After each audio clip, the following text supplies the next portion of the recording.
Sagittarius, guys, ito sobrang ganda nitong mga energy. Ayan o guys, blessings, diba? Pagpapala, swerte. Ito mga pagbabago. Ito, tag-ani season ito guys. This is harvest. Kung mapapansin nyo, sitting pretty ka na lang, mga kapiksi. Parang anong guys, diba, kumbaga sa negosyo, return of investment, ibig sabihin, yung mga bunga ng pagsisikap nyo dati, iba na ngayon. Kumbaga ngayon yun natatamasa yung matatamis na bunga, mga kapiksi.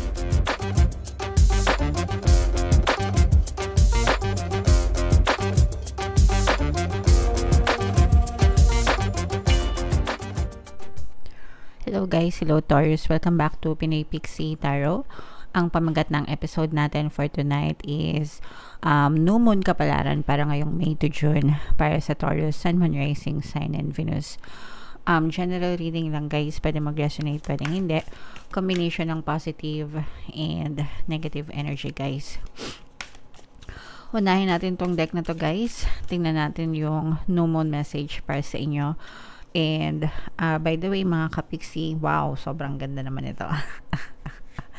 By the way mga kapiksi, yung new moon ngayong May ay sa May 8, tapos yung next new moon naman ay sa June 6 mga kapiksi. So ang reading na to ay para sa period na yan.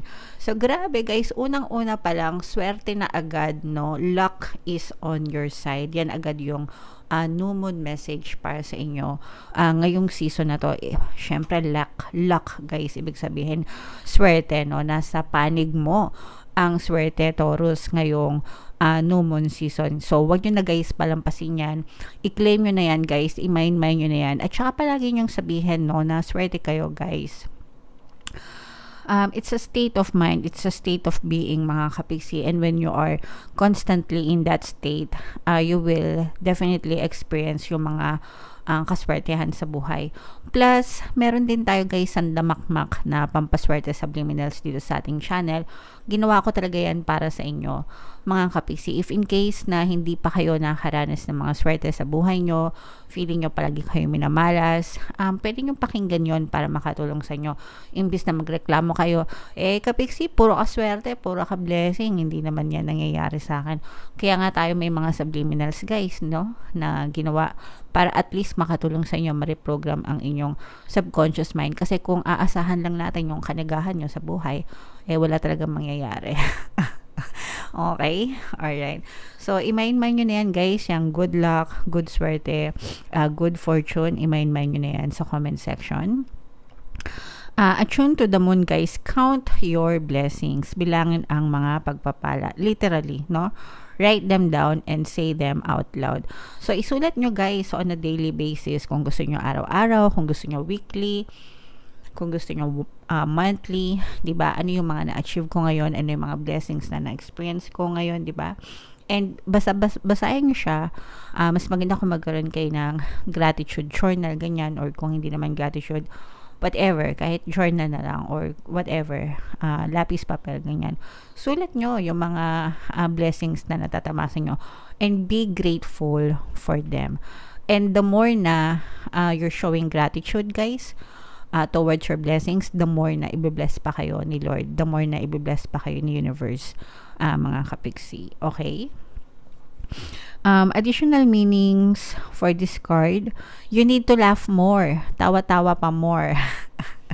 Tawa-tawa pa more mga kapiksi, no? Baka masyado na kayong nakamukmok, nakasimangot, nakakunot ng noo, diba, dahil sa mga stress.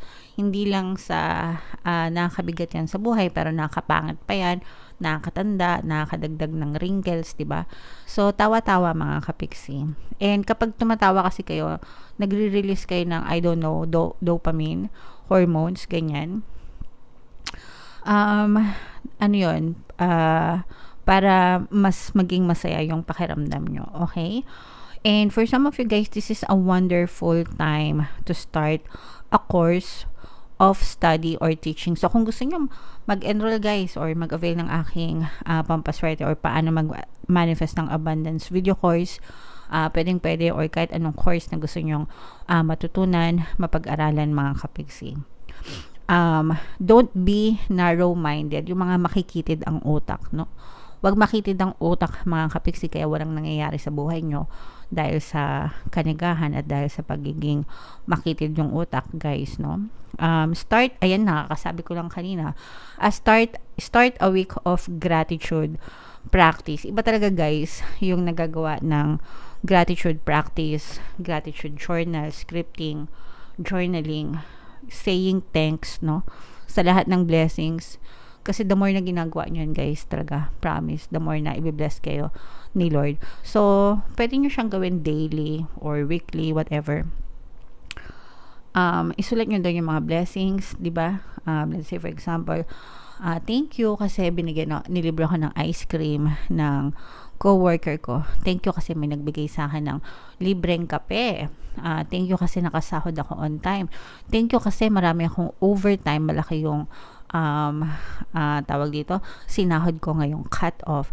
Thank you kasi binigyan ako ng discount sa supermarket. Yung mga ganon, guys, di ba? Naramdaman nyo ba? Small things, pero pag pinagsama-sama mo, malaki, magaan, and promise, guys, kapag palagi nyo yung ginagawa, talagang mararamdaman nyo talaga yung flow ng abundance, ng blessing sa buhay nyo, yung swerte, gagaan yan, guys. It will follow. Okay? So, huwag niyong kalimutan yan, guys. Practice the attitude of gratitude. And etong swerte, guys, i-mind nyo na yan. Huwag nyo nang pakawalan. I-mind nyo na sa comment section. Okay? Mine, akin ang swerte. Mine, swerte ako. Mine, swerte ako sa lahat ng aspeto ng buhay ko. Okay? Right. So, tingnan natin yung ganap sa buhay nyo, guys, ngayong new moon season. Shuffle ko to, guys. Habang sinashuffle ko to, panoorin nyo muna yung video natin regarding sa ating paano mag-manifest ng abundance video course. Kapiksi, sawa ka na ba sa mga struggles at hirap sa buhay mo? Masipag ka ba at masikap sa buhay ngunit hindi ka pa rin umaasenso? Ilang beses ka na bang nag-attempt magnegosyo at mag-invest pero palagi ka pa rin nalulugi? Sa pagkakataon na ito ay maaaring may subconscious beliefs ka na nagiging balakid sa iyong pag-unlad at pagyaman. Introducing, paano mag-manifest ng abundance video course. Dito ay matututunan mong ma-overcome ang mga balakid mo para tuluyan ka ng umunlad, umasenso, sumagana, maging matagumpay, successful at maswerte sa iyong kabuhayan, pera, trabaho, negosyo, salapi at kaperahan ng bonggang-bongga. Dali, mag-send na ng email sa pinoypixitaro@gmail.com at simulan na ang iyong pagyaman ngayon. Alright.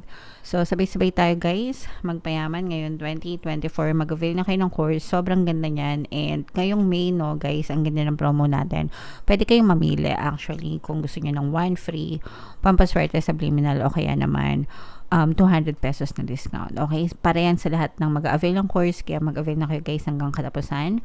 And meron din tayong email coaching, manifest your desires using the law of attraction. If meron kayo, guys, na specific na gusto nyong i-manifest, pwedeng love and relationship, mga kapiksi, pwedeng money or career, pwede kayo magpabook ng email coaching session with me. Mag-send lang kayo, guys, ng email sa pinoypixitaro@gmail.com. Grabe, guys, sobrang ganda. Hindi ko alam, super blessed kayo talaga, Taurus, no? Pagdating sa kaperahan, kayo ay represent ng Queen of Coins. Ito yung ating moon energy. Meron dito presence ng Earth sign, Capricorn, Taurus, Virgo, Fire sign, Aries, Leo, Sagittarius. Guys, ito sobrang ganda nitong mga energy. Ayan, no, guys, blessings, diba? Pagpapala, swerte. Ito mga pagbabago. Ito, tag-ani season ito, guys. This is harvest. Kung mapapansin nyo, sitting pretty ka na lang, mga kapiksi. Parang anong, guys, diba, kumbaga sa negosyo, return of investment, ibig sabihin, yung mga bunga ng pagsisikap nyo dati, iba na ngayon. Kumbaga ngayon yun natatamasa yung matatamis na bunga, mga kapiksi. Lalo na kung, let's say for example, dati effort kayo ng effort, kahit anong pa yung trabaho nyo, guys, pwedeng trabaho, pwedeng negosyo. So, let's say for example, online seller ka. So, dati nagsisimula ka pa lang mag-create ng page mo, add ka ng mga friends, o kaya naman, nag-setup ka ng page mo, ganyan. Meron ka ng page sa Shopee, tapos meron ka pang page sa social media, ganyan. Tapos post ka ng post. Tapos parang dati mga 1, 2, 3 yung bumibili sa'yo, pero ngayon, tapos nag-run ka pa ng ads, lahat na ng marketing strategies, ginawa mo na, pa-share, ganyan. Tapos ngayon, parang little to no effort na lang yung ginagawa mo kasi automatic na on a daily basis, parang hindi na 3, hindi na 5, pwedeng 10 times na, mga 50 na tao na yung nag-order sa'yo, yung mga ganyan. So, parang automatic na yun. Naka-autopilot ka na, guys, na pinipitas mo na yung bunga, no, ng mga pagsisikap mo. Kasi dati, yung mga effort mo, di ba, kagaya ng example ko kanina, yun yung, initiation, yung initial start, di ba? Lahat naman doon nagsisimula, di ba, magtatanim ka, aalagaan mo, didiligan mo, tapos papaarawan mo, minsan papausukan mo, pataba. So lahat yon yung ginagawa mo. Tapos ngayon namumunga na siya, di ba? Tapos pitas ka na lang ng pitas ng mga bunga. So ganun, guys, sobrang laki na ng pinagbago ng buhay nyo. And for some of you, guys, kung hindi nyo pa ito na-experience, nandun pa rin kayo sa proseso, huwag kayong magsawa, no? Kapiksi, bakit hanggang ngayon nagtatanim pa rin ako? Baka kasi malaki yung puno na tinatanim mo. So syempre, pag mas malaki yung puno, mas matagal yung proseso, mga kapiksi. Pero the process is the same. So huwag kayong susuko, guys. Yung formula na ginawa ng mga successful na tao, it applies to everyone. So kung kaya ng iba, kaya nyo rin, mga kapiksi. Iba-iba lang kayo ng preference, iba-iba kayo ng panahon, ng season, depende din sa, syempre, sa effort nyo. And wag lang kilos yung effort nyo, kailangan kasama yung mindset, mga kapiksi. Okay? So dadating kayo dyan, guys. Kaya ito, guys, i-mind nyo na to. Mind blessings, mind magandang pagbabago, mind harvest season, tag-ani season, matatamis na bunga. For some of you, parang lalo pang ang umuunlad at umaasenso sa mga may kapiksi nating mga negosyante. For some of you, guys, sa relationship, pwede kayo mag-honeymoon ng person mo, o kaya pwede kang mag-travel ngayong May. Parang yung iba anniversary, ganyan. Tapos yung iba naman, parang magta-travel kayo ngayong May dahil honeymoon nyo, ganyan. O kaya naman, parang, tapos dun sa mga nasa early stages ng relationship, parang yun yung way para lalo nyo pang makilala yung isa't isa. Guys, okay? So, what else? Sobrang ganda, guys, diba? Sabi ko sa inyo Ayan, no? So, relationship pa rin ito, guys. Punong-puno pa rin kayo ng kasiyahan. Feeling ko yung iba sa inyo, nakita nyo na yung true intentions ng iyong partner o specific person. And for some of you, guys, parang feeling ko, person mo rin, kung kayo ay may kasosyo sa negosyo, parang nagtutulungan kayo. Or let's say, for example, hindi naman kayo magkasosyo, ikaw lang yung may negosyo. Pero, pag free time ng person mo, tinutulungan ka niya sa business mo.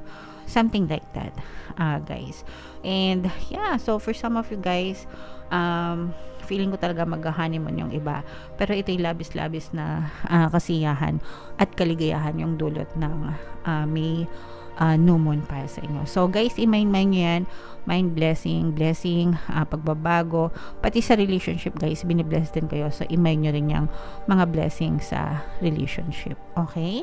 Alright, so comment down below, guys, if feeling nyo naka-resonate kayo dyan. Ito yung ating mga pampaswerte. Subliminal, guys, pakinggan nyo para makatulong sa inyo. And ito naman yung ating success stories ng paano mag-manifest ng abundance video course. Click here to subscribe, guys, and click here to join our membership program. Thank you for liking, sharing, and subscribing, and see you again next time. I love you all, guys. Have a nice day. Bye-bye.